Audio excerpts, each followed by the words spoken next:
Bismillahirrahmanirrahim. Assalamualaikum warahmatullahi wabarakatuh. Apa kabar sahabat pembelajar? Bertemu kembali dengan kelas Fisika Bu Berlian. Pada kesempatan yang lalu kita sudah membahas tentang induksi magnetik pada kawat yang lurus ya. Jadi ternyata kawat lurus berarus itu dapat menimbulkan medan magnetik di sekitarnya.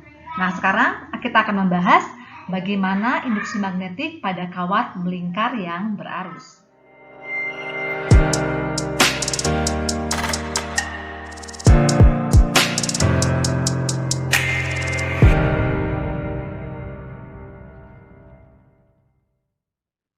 Mari kita perhatikan di dalam layar ini tergambar seperti ini ya. Jadi ada kawat yang melingkar, kemudian di sini ada arus yang mengalir pada kawat yang melingkar di bawah ini ya. Oke, kita nyatakan saja misalnya di sini arah I-nya adalah searah dengan arah tanda panah yang merah ini. Ini adalah arah I ya, arah I. Maka kalau arah I-nya ke sana berlawanan dengan arah jarum jam ya, seperti itu, maka ibu jari kita searah dengan arah arus, kemudian 4 jari sisa kita itu adalah arah dari medan magnet induksi ya. Sehingga pasti di titik P ini, di titik P itu arah medan magnetiknya itu arahnya ke atas ya, arahnya ke atas. Oke, kita perhatikan bagaimanakah induksi magnetik di titik A dan di titik P ya. Kita ambil dulu yang titik A. Misalnya jarak antara P dengan keliling lingkaran ini ya. Jaraknya kita nyatakan dengan A ya. Jari-jari lingkarannya adalah A. Kemudian jarak antara titik P dengan titik A besar di atas itu misalnya kita nyatakan dengan B. Kemudian jarak antara A dengan keliling lingkarannya ini kita bilang saja adalah R ya, adalah R. Ternyata kita dapatkan ya, kita dapatkan medan magnetik di titik A ya, di titik A itu akan sama dengan mu0 dikalikan arus listrik dikalikan dengan A ya, dengan A-nya itu adalah jari-jari lingkarannya dikalikan dengan sin theta ya, dengan theta itu adalah sudut yang ini ya, sudut yang ini tetanya, kemudian dibagi dengan 2R kuadrat ya, dengan 2R kuadrat. Nah, kita perhatikan di sini sin theta itu akan sama dengan, kita lihat sin itu adalah sisi depan per sisi miring ya. Jadi sin demi ya, sin itu depannya itu adalah A, kemudian miringnya itu adalah R. Maka bisa kita ubah sin theta ini menjadi besar medan magnetik di titik A itu sama dengan mu0 I A, kemudian sin thetanya kita ubah menjadi A per R ya. Ini kita tulis dulu 2R kuadrat, kemudian sin theta adalah A dibagi dengan R ya. Atau ini sama dengan mu0 I A kuadrat per 2R pangkat 3. Oke, jadi di titik A kita akan dapatkan rumus B-nya atau medan magnet induksinya adalah seperti ini. Bagaimana jika ingin mencari medan magnet induksi di titik P ya? Di titik P itu adalah di tengah-tengah lingkaran ini ya. Kita perhatikan jika di titik P maka theta sudutnya akan semakin membesar ya ketika kita turunkan ke bawah. Maka theta lama-lama, nah kalau di sebelah sini ya, theta itu adalah sudut antara sumbu yang ini dengan garis yang ini, maka pasti akan nilainya 90 derajat ya. Jadi untuk di titik P itu pasti nanti tetanya akan membentuk sudut, theta membentuk sudut 90 derajat ya. Sehingga kalau kita masukkan kemudian apalagi nih yang mengecil ya, berarti nanti di sini R-nya akan sama dengan A ya kan. Jadi karena di sini turun ya, Jadi kita turunkan ke bawah di sini, maka R-nya pasti akan sama nilainya dengan A. Kita tuliskan nilai R itu akan sama dengan A. Sehingga jika kita masukkan ke persamaan yang di atas, ke persamaan yang ini, maka kita dapatkan nantinya B sama dengan μ0 I kita kalikan A, kemudian sin tetanya adalah sin 90 derajat.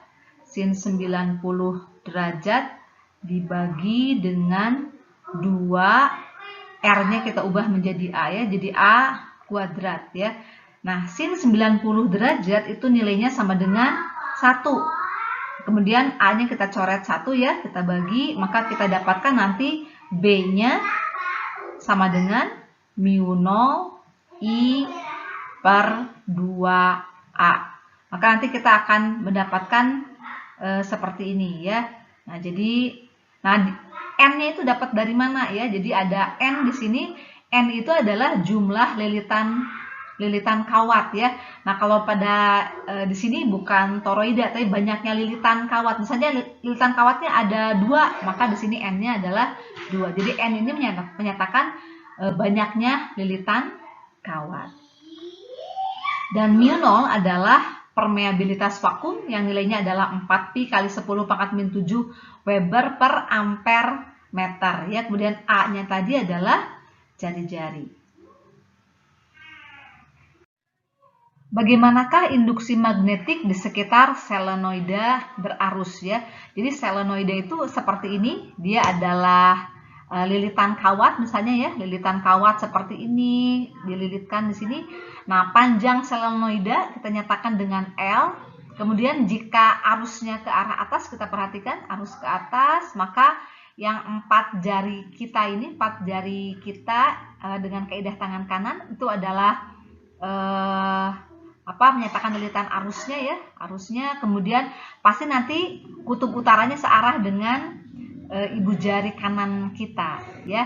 Jadi kalau kalian pakai tangan kanan kalian, silakan seolah-olah 4 jari sisa itu adalah arah arusnya ke arah sini.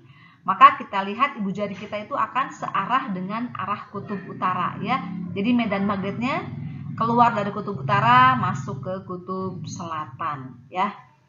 Masuk ke kutub selatan. Oke, kalau di sini sepertinya tertukar ya, garisnya harusnya ke sebelah kanan ya. Jadi keluar kutub utara masuk ke kutub selatan. Oke, kita akan mencari berapa sih medan magnet di pusat atau di tengah-tengah solenoida ya. Jadi kita ingin mencari berapa sih nilainya di titik ini, di tengah-tengah. Maka kita masukkan nilainya μ0 dikalikan I itu adalah kuat arus, N-nya adalah jumlah lilitan kawat dibagi dengan panjang dari solenoida ini. Tapi jika mencari besarnya magnet di ujung solenoida, maka kita lihat kalau di tengah-tengah kan dipengaruhi di kanan dan di kiri ya. Tapi kalau untuk di ujung dia hanya dipengaruhi saja medan magnet di sebelahnya saja. Maka cara mencarinya adalah yang di bagian tengah ini dibagi dengan 2 ya. Jadi untuk di ujung solenoida baik di kiri atau sebelah kanan, medan magnet induksinya sebesar μ0 I dikalikan N dibagi dengan 2L. Bagaimanakah induksi magnetik di sekitar toroida berarus? Jadi toroida itu gambarnya seperti ini ya. Jadi di sini melingkar seperti ini. Ini mirip-mirip dengan yang tadi, dengan yang di solenoida. Kalau di solenoida kan μ0 I dikalikan N per L ya. L itu kan adalah panjang solenoidanya. Tapi kalau di sini di toroida, karena dia berbentuk lingkaran ya, maka L-nya itu adalah keliling dari lingkaran dengan A itu adalah jari-jari lingkarannya ya. Jadi di sini di tengah-tengah sumbu toroida, medan magnetik yang dihasilkannya adalah μ0 I dikalikan N dibagi dengan 2πA, dengan μ0 adalah permeabilitas vakum, I-nya adalah arus listrik, N adalah jumlah lilitan, kemudian Pi ini adalah 22/7 atau 3,14 dan A tadi adalah jari-jari. Baik, kita perhatikan contoh soal berikut ya. Di sini perhatikan gambar Jadi ada arus listrik yang mengalir pada kawat seperti ini ya. Kawat ini adalah berbentuk lingkaran dan ditanya besar induksi magnetik di titik O ya, di titik O. Kita perhatikan untuk kawat ini, misalnya arus masuk dari sebelah sini ya, ini I-nya masuk ke arah sana, kemudian I-nya akan ke arah sana ya. Nah, kemudian nanti akan I-nya ke bawah ya. Nah, oke. Di titik O oleh arus yang kawat yang ini ya, karena searah ya pasti karena arahnya di situ, maka untuk arus yang dihasilkan medan magnetik yang dihasilkan oleh kawat arus yang ini dan yang bawah di titik O itu pasti sama dengan 0. Jadi yang mempengaruhi besarnya medan magnet induksi di titik O itu hanyalah kawat yang melingkar saja ya. Bisa kalian coba tebak di titik O ini arah medan magnetiknya kemana nih? Ya, kita sekali lagi pakai kaidah tangan kanan ya. Jika ini arusnya ke sebelah sana, arah ibu jari kita ke sana, maka di titik O ini pasti nanti medan magnetiknya masuk menembus layar ya.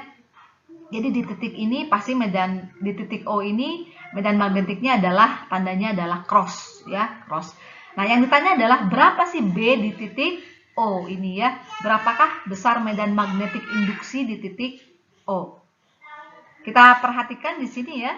Di sini diketahui I-nya 7 ampere, kemudian diameternya 20 cm, kita ubah menjadi jari-jarinya berarti 10 cm. Hati-hati kita ubah ke dalam satuan meter, jadi sama dengan 0,1 meter. Kemudian di sini A-nya itu tadi sama dengan R ya. Jadi yang kita cari A-nya itu sama dengan R sama dengan 0,1 meter.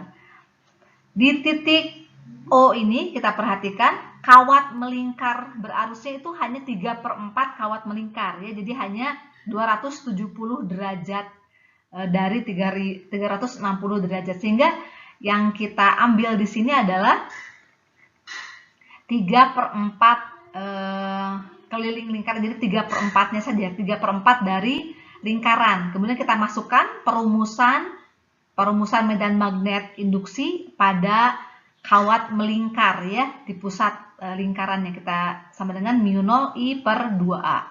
Jadi 3/4 itu dari mana? Karena kawatnya hanya 3/4 lingkaran saja. Oke, kita masukkan saja nilainya, nanti kita dapatkan hasil akhirnya adalah 3,3 dikali 10 pangkat minus 5 Tesla.